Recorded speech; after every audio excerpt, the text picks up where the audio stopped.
है ना। चौथे क्वेश्चन की बहुत इंपॉर्टेंट क्वेश्चन है, ठीक है। 7.4 का चौथा क्वेश्चन लगाते हैं हम लोग। Find the two opposite vertices of a square are. देखिए ठीक ना, अपोजिट वर्टिक्सेज का मतलब समझ रहे हैं, सामने वाला, ये तो इसके सामने वाला, ये तो इसके सामने वाला। वर्टिक्सेज का मतलब समझ में आ रहा है ना। अब ऐसा मत कर देना कि ये इसके सामने वाला, ये भी अपोजिट हो गया, वो अपोजिट नहीं। प्लेन तो नहीं चेंज हुआ ना, प्लेन तो वही है, लेकिन साइड में नीचे आ जाओ आप। ये इसके सामने या फिर ये, हम किसी दो को मान सकते थे, ए सी चाहे बी और डी को, ठीक है। Find the coordinates of the other two vertices, तो अदर टू का पता करो आप, ठीक है। चलो इसे क्या बोले हम लोग स्टूडेंट इसको x1 कामा y1 कह दे रहे हैं, ठीक है। और ये वाले को हम लोग x2 कामा y2 बोल दे रहे हैं, ठीक है। ये हम लोग बोल दे रहे हैं x2, नहीं दिख रहा है, चलो इसको मिटाते हैं यहाँ पे। ये वाला स्टूडेंट्स हम लोग बोलेंगे x2 कामा y2, ठीक है। चलिए अब देखिए, बढ़िया क्वेश्चन है, बहुत इंपॉर्टेंट और बहुत बढ़िया क्वेश्चन, इंपॉर्टेंट ऑलरेडी लिखा हुआ है, ठीक ना। चलिए किसका इस्तेमाल करें आपको समझना है, ठीक है। पहली बात तो ये समझिए आप कि सारे साइड्स इक्वल होंगे तो ये तो इसके इक्वल होगा, है ना। तो इस्तेमाल कर लो आप A B equal B C का। जब A B equal B C का इस्तेमाल करोगे तो यहाँ से एक रिलेशन मिलेगा आपको, ठीक ना। तो ठीक है, अगर मेरा नहीं लग रहा होगा बराबर तो आप बराबर बना लीजिएगा, ठीक है। Since is sides of squares are equal, तो आप है ना लिखोगे since A B C D is a square, ठीक है ना भाई। इसलिए आप क्या बोलोगे, कोई भी साइड बराबर ले लो, तो कोई क्यों लोगे जिसका हमें फायदा है। फायदा किससे, हमें ए बी इक्वल किससे फायदा है, बी सी से, राइट, ठीक है। लगा दो स्क्वायर, क्यों, क्योंकि आप अंडर रूट हटा दोगे, ठीक।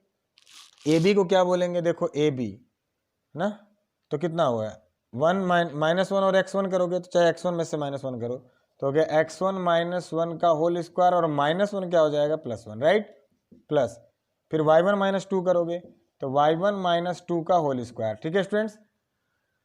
BC तो x1 -3 का होल स्क्वायर, x1 -3 का होल स्क्वायर, ठीक है, x1 -3 का होल स्क्वायर प्लस क्या हुआ y1 -2 का होल स्क्वायर, ठीक है। देखो एक फायदा हो गया स्टूडेंट्स, ये वाला कैंसिल हो गया, खोल लो इसके फार्मूले से, a प्लस बी का whole square, a square plus b square plus 2ab equal a square plus b square -2ab, ठीक है ना। सही है स्टूडेंट्स। x1 स्क्वायर को x1 स्क्वायर से कैंसिल कर दो तो इधर भेजो, तो 6x1 इधर आ गया और 2x1 कितना हो गया 8x1, ठीक है, इक्वल ये उधर चला गया तो 9 से 1 चला गया 8, तो इस तरह से x1 की वैल्यू कितनी आ गई 1, ठीक। x1 तो निकल गया, अब आपको सोचना है अपने पास यहाँ पर अब आ गया 1 कामा y1, ठीक है ना। अब क्या करें, y1 कैसे निकले, एक काम करिए आपको समझ में आ रहा होगा, स्क्वायर्स क्या होते हैं, सभी एंगल कॉर्नर पे कितना बनाते हैं 90, is this true, this is very true, आपको पता होगा। तो अगर ये 90 हुआ तो सामने वाला हाइपोटेन्यूस हुआ, AC हाइपोटेन्यूस हो गया, तो पाइथागोरस का थ्योरम लगा लो आप, ठीक है ना। क्या लगा लीजिए, यूजिंग पाइथागोरस थ्योरम, ठीक है। तो यही लगाते हैं, चलो भाई पाइथागोरस थ्योरम क्या हुआ, है ना, इन ट्राइंगल दिस ABC क्या करें भाई, AC का स्क्वायर इक्वल ये वाला इसका स्क्वायर, AB का स्क्वायर प्लस BC का स्क्वायर, सही है। चलो थोड़ा निकालना पड़ेगा, लग रहा है आपको कि बड़ा होगा, टेंशन ना लो यार। चलो AC स्क्वायर निकालते हैं, तो AC कितना हुआ, ध्यान से देखो AC, तो 3 से -1 करोगे आप, समझ में रहा ना। अच्छा रूट तो गायब, डिस्टेंस फार्मूला में स्क्वायर हो गया तो रूट गायब हो गया, तो AC तो 3 -1 करोगे आप तो +1 हो जाएगा, तो कर दें कि डायरेक्ट कर दें, तो 3 -1 तो 3 +1 हो गया, 3 + 1 4 का स्क्वायर करेंगे 16, ठीक है, प्लस 2 से 2 चला गया 0, समझ में आया ना, तो प्लस का लफड़ा ही खत्म, नहीं समझ में आया, 16 हो गया, ठीक है। इक्वल AB की बात करते हैं, अगर आप इसकी बात करते हो तो 1 -1 दिख रहा है आपको। अच्छा आप सोच रहे हो कि AB कह रहे हैं सर, तो -1 और -1 करोगे तो -2 का स्क्वायर करोगे कितना हो गया 4, तो 1 -1 कर लो तो 1 -1 और +1 हो गया, तो ये कितना हो गया 4, समझ में आ रहा है, नहीं समझ में आ रहा है। चलिए तो इससे बात करते हैं, तो x1 माइनस ये हो गया, अब क्या करें y1 -2 का होल स्क्वायर, ठीक है स्टूडेंट्स। चलिए प्लस अब BC चलते हैं, चलिए BC चलेंगे आप तो क्या करेंगे 1 -3 का होल स्क्वायर, देख लीजिए है ना, तो 1 माइनस 3 का होल स्क्वायर। मैं यही कह रहा था कि 1 माइनस 3 करोगे तो कितना आएगा -2, तो -2 का स्क्वायर करोगे स्टूडेंट तो कितना आएगा 4 आएगा यार। वही हम डायरेक्ट लिख दे रहे थे, ठीक ना। आप डायरेक्ट मत लिखिएगा एग्जाम में, प्रैक्टिस करते समय, दोहराते समय, रिविजन के समय लिखिएगा डायरेक्ट। फिर हो गया y1 माइनस 2, y1 माइनस 2 का होल स्क्वायर, ठीक है। चलिए x1 की वैल्यू तो रख ही चुके हैं, तो ये 4 और 4 कितना हो गया 8, इधर आ गया तो 16 से 8 चला गया, सिर्फ 8 बचा। अब क्या करें, इसको खोल दीजिए आप, राइट। चलिए इसको खोलते हैं, है ना। तो इसको a माइनस बी के होल स्क्वायर से खोल दो, इसको a माइनस बी के होल स्क्वायर से खोल दो, लेकिन एक मिनट देखिए ध्यान से, ये दोनों बोथ आर सेम, ठीक है ना। तो क्या हुआ, इतना प्लस इतना, तो ये 2 बार हो गया। नहीं समझ में आया, हम करें ये कोई चीज़ है, ये कोई चीज़ है, तो दोनों 2 बार हो गया। तो इस तरह से आप इसको 2 कर लीजिए। y1 माइनस y2 का होल स्क्वायर कितनी बार हो गया, 2 बार हो गया। नहीं समझ में आया, y1 माइनस y2 का होल स्क्वायर एक बार, फिर एक बार, तो 2 बार हो गया। तो इस तरह से आप इसको कैंसिल कर लो, कितना हो गया 4, ठीक है स्टूडेंट। तो क्या हो गया, y1 माइनस 2 का होल स्क्वायर इक्वल कितना हो गया 4। अब इसका स्क्वायर रूट ले लीजिए आप, तो y1 माइनस 2 का जब स्क्वायर रूट लेंगे 4 का तो कितना होगा प्लस माइनस 2। कुछ समझ में आया, प्लस माइनस 2। तो इसका मतलब 2 वैल्यू आएगा, तो इसके 2 वैल्यू क्या क्या आएंगे आप ही देख लो, 2 वैल्यू क्या आएगा। एक बार पॉजिटिव लेने पर तो y1 माइनस 2 इक्वल, जब आप 2 लेंगे तब क्या होगा, तो हो जाएगा स्टूडेंट्स 4। और जब निगेटिव लेंगे तब क्या होगा, ठीक है ना। तो ये -2 से -2 चला गया, तो y1 कितना हो गया 0, ठीक ना।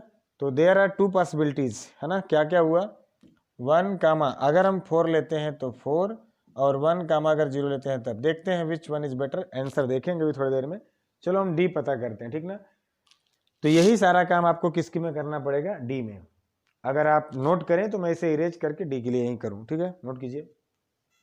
ठीक है स्टूडेंट्स, देखिए हम लगाने जा रहे थे फिर से, जितना काम इधर किए थे वही काम इधर करने जा रहे थे, ठीक। तब से हमें अचानक एक बात याद आया, आप भी जानते होंगे कि diagonals of square bisect to each other, है ना।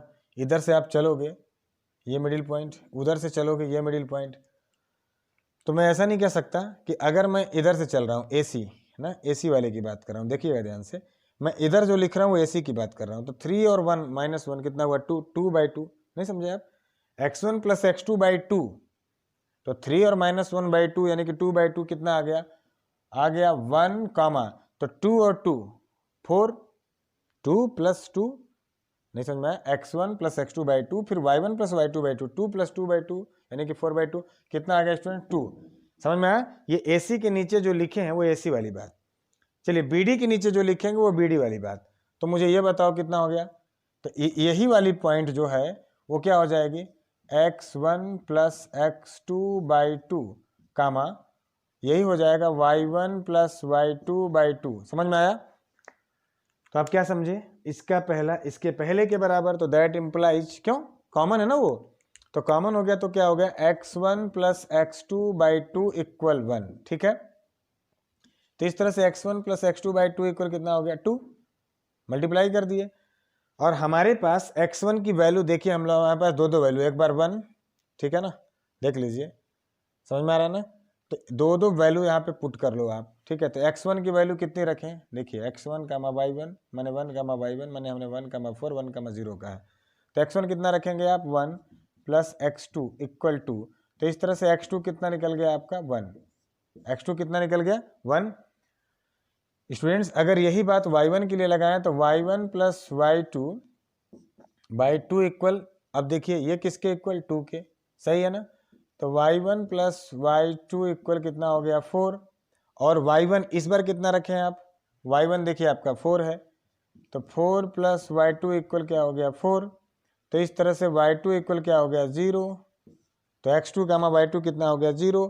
तो पॉइंट D कितना हो गया x2 कामा y2, x2 कितना 1 कामा 0।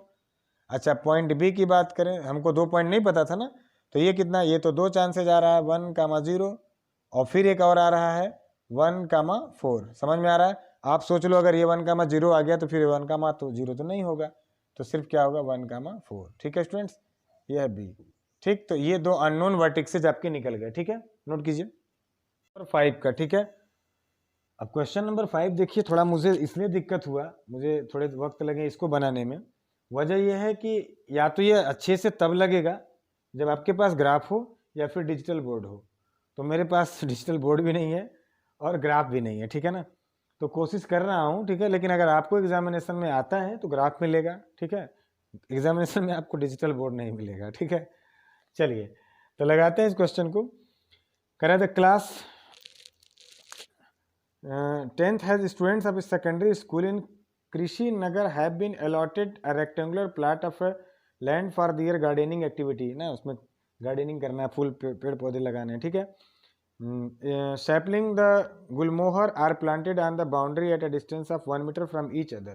गुलमोहर के जो फ्लावर लगाए गए वो 1-1 मीटर की दूरी पर बाउंड्री पर लगा दिए गए, ठीक है स्टूडेंट्स। आगे there is a triangular grassy lawn in the plot as shown in figure 7.14। यहाँ पर मैंने इसको करा नहीं है, ये ग्रासी लैंड है, घास है इसमें, ठीक है, ठीक है। The students are to show seeds of flowering plants on the remaining area of the plot, ना बच्चों को इसके बचे हुए, इसमें नहीं, बचे हुए एरिया पर क्या लगाना है, सीड्स मतलब बीज लगाना है फ्लावर्स के, ठीक है। टेकिंग ए एज ऑरिजिन, मतलब इससे मुझे कोई मतलब नहीं है ना, अपने को क्वेश्चन लगाना है। Taking A as origin find the coordinates of the vertices of the triangle, है ना। क्या किया जाए, point P, point Q, point R आपको बताना है, ठीक ना, क्यू बताना है, पी बताना है, आर बताना है। लेकिन सवाल ये है कि वो तय कर रहा है कि ए मेरा ऑरिजिन है, ठीक है ना, बात समझ में आया। तो मैं ऐसे करूं, अगर मैं इसका यहाँ पे बना लूं, है ना, मैं बोलूं कि ए एज एन ऑरिजिन, है ना, ए को मैं अगर ऑरिजिन लूँ तो मेरा ट्रायंगल कैसा बनने वाला है, ठीक है, बात समझ में आया। तो मैं पी क्यू आर कहीं कर लेता हूँ, पी और कहीं कर लेता हूँ क्यू और आर, कितना होगा। चलिए बात क्यू की करते हैं। तो देखिए ध्यान से, मेरा बहुत एग्जैक्ट नहीं है, थोड़ा आगे पीछे हुआ है स्टूडेंट्स, लेकिन समझ लीजिएगा आप। चलिए इधर हुआ 3, है ना, और इधर हुआ 2, तो क्यू कितना मिला आपका, क्यू मिला 3,2, ठीक है। और बात करते हैं पी की, ठीक ना, तो पी की बात करें, ठीक ना, तो देखिए P जो है इधर से इधर चले गए आप P, तो P कहाँ गया 4 पर, ठीक है, P गया 4 पर, तो इधर पहले X पे चलेंगे तो आप P पहले गए आप 4, कॉमा। अब क्या Y पर कितना चले आप, तो 1 2 3 4 5 6, राइट, थोड़े आगे पीछे हुए हैं, ठीक ना, इतना एग्जैक्ट नहीं बना पाया हूँ मैं, आप बुक में ठीक से बनाइएगा। R की बात करते हैं। जब R की बात करेंगे स्टूडेंट्स तो R ये रहा। चलिए अब R की बात करें तो कितना, देखिए R ध्यान से, है ना, 6, इधर तो 6, लेकिन इधर आइए सामने, तो 1 2 3 4 5, है ना, तो कितना हुआ 6,5, आर हो गया आपका 6,5, राइट। अगर अब मैं यहीं पर एक और बना दूं, अब मैं क्या करूं, अब आपके पहला क्वेश्चन तो निकल गया, ठीक है। अब उसने कहा, कहाँ गया, what will be the coordinate of the vertices of P Q R if C is origin. अगर सी को ऑरिजिन माने, है ना, तो सी किसका काम करे, अगर सी ऑरिजिन का काम करे तो ट्रायंगल कितना होगा, नाम तो वही रहेगा, क्या, पी क्यू और R, but now the distances will be measured from C. C को ऑरिजिन मान रहे हैं, ठीक है। आप समझो, दो केसेस समझ सकते हैं आप, दो बातें हो सकती हैं कि अगर हम सी को ऑरिजिन मान रहे हैं तो हम तो पहले एक्स पर चलेंगे, तो अब एक्स तो उधर है ही नहीं, तो एक्स इधर चलेंगे लेफ्ट साइड में, मतलब नेगेटिव पॉइंट्स मिलने लगेंगे। फिर वाई चलेंगे तो ऊपर है ही नहीं, तो चलेंगे बेलो, ठीक है ना, तो नेगेटिव पॉइंट्स मिलेंगे, फिर मतलब नेगेटिव कॉमा नेगेटिव मिलेगा। या ये एज्यूम करो आप, या फिर ऐसा करो कि आप मान लो कि सी, जैसे सी यहाँ एज्यूम कर लिया, सी को यहाँ एज्यूम कर लिया, तो पिक्चर उधर सारे डिस्टेंसेस तो फिर पॉजिटिव में आएंगे, है ना। लेकिन मेरे हिसाब से, है ना, आप इसको मेजर करिए नेगेटिव डायरेक्शन में ही। चलो पी के पास आते हैं, ये रहा पी, तो 1 2 3 4 5 6 7 8 9 10 11 12, कितना हुआ स्टूडेंट्स, 12 हुआ।